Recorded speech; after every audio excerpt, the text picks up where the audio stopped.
हे भगवान, यह क्या हो रहा है? प्रोमो में आखिरकार सीरियल का हीरो कौन है, अनिरुद्ध या फिर आदित्य? यह सवाल सभी फैंस के मन में उठ रहा है, क्योंकि शो में कुछ भी हो सकता है।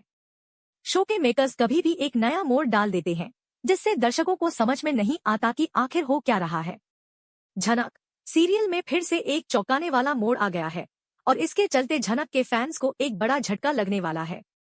आपको तो पता ही है कि शो में आदित्य कपूर की एंट्री हो चुकी है और उसकी एंट्री के साथ ही कहानी में एक धमाका भी आया है। तो चलिए दोस्तों, अब हम आपको बताते हैं कि ये सब कैसे हुआ। आज के एपिसोड में हमें यह देखने को मिलेगा कि झनक के पापा श्राद्ध अपने परिवार के साथ बोस हाउस में जाते हैं। हाँ, भले ही थमी ने मना किया था, लेकिन फिर भी सभी लोग झनक से प्यार करते हुए बोस हाउस में जाते हैं। दरअसल बोस परिवार के सदस्य यह नहीं चाहते कि उनके घर में किसी और का श्राद्ध हो, लेकिन अनिरुद्ध उन्हें समझाता है और गुस्से के बावजूद वे सब इस पर राजी हो जाते हैं। इस बीच आदित्य कपूर भी बोस हाउस पहुंचता है और झनक को देखकर वह इमोशनल हो जाता है। झनक को यह नहीं पता होता कि आदित्य वहां कैसे पहुंचा, क्योंकि वह पहले से ही इस बात से अनजान है। पिछली बार के एपिसोड में मैंने एक वीडियो बनाया था जिसमें मैंने बताया था कि विपाशा की एक चाल चलने वाली थी। अब थोड़ा सा आपको बता देती हूँ कि विपाशा ने झनक का फोन लेकर आदित्य कपूर को एक मैसेज किया। आदित्य ने सोचा कि झनक परेशान है और उसने यह मैसेज भेजा है, इसलिए आदित्य बिना किसी शंका के बोस हाउस पहुंचने का फैसला करता है। अब जब आदित्य बोस हाउस में पहुंचता है तो झनक, लेकिन विपाशा ने उसे इमोशनल करके यह मानने पर मजबूर कर दिया है कि झनक कभी भी उसे अपने जीवन में नहीं चाहेगी। आदित्य खुद को इस उलझन में महसूस करता है और अब वह खुद को यह कहता है कि झनक से प्यार करने की कोई उम्मीद नहीं है। यहाँ पर विपाशा और अर्शी आपस में बातें करते हैं और विपाशा खुशी से बताती है कि उसने आदित्य को झनक की नकली आवाज सुनाई है। अर्शी को यह सब जानकर काफी मजा आता है, क्योंकि वह जानती है कि विपाशा ने आदित्य को अपनी चाल से फंसा लिया है। विपाशा कहती है कि अब वह आदित्य को झनक के साथ नहीं देखेगी, क्योंकि उसे पता है कि आदित्य कभी भी झनक से प्यार नहीं कर सकता। विपाशा की इस चाल ने आदित्य को पूरी तरह से घेर लिया है और वह अब पूरी तरह से कंफ्यूज हो गया है। विपाशा का मनोबल बढ़ता है और वह मानती है कि उसने सही किया है। अब उसे विश्वास है कि आदित्य को झनक से दूर रखने में उसकी यह चाल सफल हो जाएगी। यह सारी योजना उसने बहुत सोची समझी और चालाकी से बनाई थी, ताकि आदित्य को झनक से दूर किया जा सके और अपनी जगह बना सके। अब यह देखना दिलचस्प होगा कि आदित्य इस सब पर कैसे प्रतिक्रिया करता है और क्या वह सच में झनक से प्यार करना शुरू करेगा या वह सिर्फ विपाशा की चाल में फंस जाएगा। अर्शी ने अपने मन में ठान लिया था कि वह अब झनक को हर हाल में निजा दिखाएगी। वह अपने प्लान को पूरी तरह से अंजाम देने के लिए तैयार हो चुकी थी और उसने सोच लिया था कि कैसे वह झनक को घर से बाहर निकाल सकती है। अर्शी का मन इस समय पूरी तरह से झनक से नाराज था, क्योंकि वह समझती थी कि झनक अनिरुद्ध की जिंदगी में बहुत बड़ी समस्या बन सकती है। अर्शी को लगने लगा था कि झनक अनिरुद्ध से दूर होने की बजाय उसकी जिंदगी में आकर उसकी परेशानियां और बढ़ा रही थी। इस सब के बीच आदित्य कपूर भी काफी उलझन में था।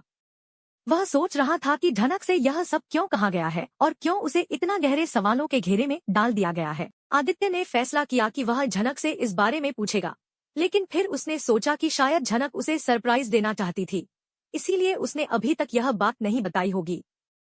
इस सोच के साथ आदित्य बहुत खुश हो गया और अपनी भावना में झनक को लेकर अच्छा महसूस करने लगा। आदित्य ने इस बात को अपने दिल में बसा लिया कि झनक वास्तव में उससे प्यार करती है और यह विचार उसे मानसिक रूप से शांति देने लगा। वह खुशी से मन ही मन सोचने लगा कि झनक ने अपना फैसला ले लिया है और अब वह उसके साथ अपनी जिंदगी बिताना चाहती है। आदित्य यह भी सोचता है कि वह अब झनक को सबसे बड़े सरप्राइज के रूप में अपने साथ अपनी जिंदगी बिताने का प्रस्ताव देगा। आदित्य अपनी खुशी में झूमते हुए यह बात अनिरुद्ध को बताता है। जब अनिरुद्ध यह सुनता है तो उसकी खुशी का ठिकाना नहीं होता, लेकिन तुरंत ही उसकी खुशी चुप हो जाती है और एक अजीब सी घबराहट उसके चेहरे पर दिखने लगती है। आदित्य यह बताता है कि झनक ने उसे बताया है कि वह उसके साथ सेटल होना चाहती है और उससे प्यार करती है। यह सुनकर अनिरुद्ध का चेहरा एकदम बदल जाता है। उसे यह बात किसी भी सूरत में यकीन नहीं होती। आदित्य के इस बयान ने अनिरुद्ध को हिला दिया। वह समझ नहीं पा रहा था कि क्या हो रहा है। उसे यह पूरी बात अचानक से बिल्कुल सच लगने लगी। उसकी दुनिया जैसे पल भर में बदल गई हो। अब उसे यह एहसास हुआ कि झनक ने उसे कभी अपनाया नहीं था और वह अपने प्यार को हमेशा के लिए अनदेखा करने वाली थी। यही सोचकर अनिरुद्ध का दिल टूट गया। झनक का सामना करते हुए अनिरुद्ध ने गुस्से में उसे कोई भी आरती लेने से मना कर दिया। वह झनक से कहता है कि उसे उसकी कोई चिंता नहीं चाहिए। झनक यह सुनकर हैरान रह जाती है। वह समझ ही नहीं पाती कि अनिरुद्ध के साथ ऐसा क्या हो गया कि वह इस तरह से बात कर रहे हैं।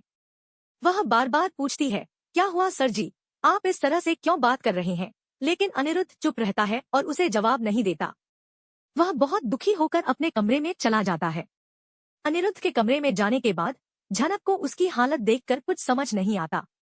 उसे यह एहसास होता है कि कुछ तो गड़बड़ है, लेकिन वह नहीं समझ पा रही है कि वह क्या है। अनिरुद्ध के कमरे में जब झनक को कोई आवाज नहीं आती और दरवाजा भी नहीं खुलता है, तो वह घबराकर छोटन को बुलाती है। झनक की घबराहट बढ़ जाती है और वह छोटन से कहती है, छोटन, सर जी का दरवाजा नहीं खुल रहा है, क्या हुआ उन्हें? छोटन भी डर जाता है और दरवाजा खोलने की कोशिश करता है, लेकिन दरवाजा नहीं खुलता। अब झनक और छोटन दोनों की घबराहट और बढ़ जाती है और तभी बोस परिवार के सभी सदस्य वहां आ जाते हैं। आदित्य कपूर भी उन लोगों के साथ वहां होता है और सब मिलकर दरवाजा तोड़ने की कोशिश करते हैं। काफी मेहनत के बाद दरवाजा खुलता है और सब लोग अंदर जाते हैं। जब सब अंदर जाते हैं तो वे देखते हैं कि अनिरुद्ध बेहोश पड़ा हुआ है। उसका चेहरा उतरा हुआ है और कमरे की हालत भी बहुत बुरी है। यह दृश्य देख झनक की हालत खराब हो जाती है और वह यह नहीं समझ पाती कि ऐसा क्यों हुआ। वह पूरी तरह से घबराई हुई है और अनिरुद्ध को देखकर यह सोचने लगती है कि आखिर उसके साथ क्या हुआ है। सब लोग उसे अस्पताल ले जाते हैं, जहां अनिरुद्ध का इलाज शुरू होता है।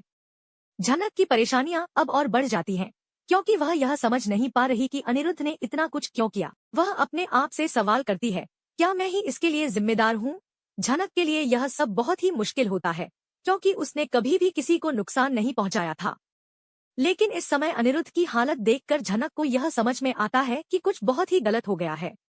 वह चाहती थी कि सब ठीक हो जाए, लेकिन अब वह यह सोचने लगी है कि कहीं उसकी वजह से ही अनिरुद्ध इतनी परेशानी में तो नहीं पड़ा। विपाशा और अर्सी की चालें अब खुलकर सामने आने लगी है। उन्होंने जो कुछ भी किया वह झनक के लिए बेहद तकलीफदेह था। हालांकि झनक अभी भी पूरी तरह से अनिरुद्ध की मदद करने का निर्णय लेती है, लेकिन उसे यह भी समझ में आता है कि अब वह और अनिरुद्ध के बीच बहुत कुछ बदल चुका है।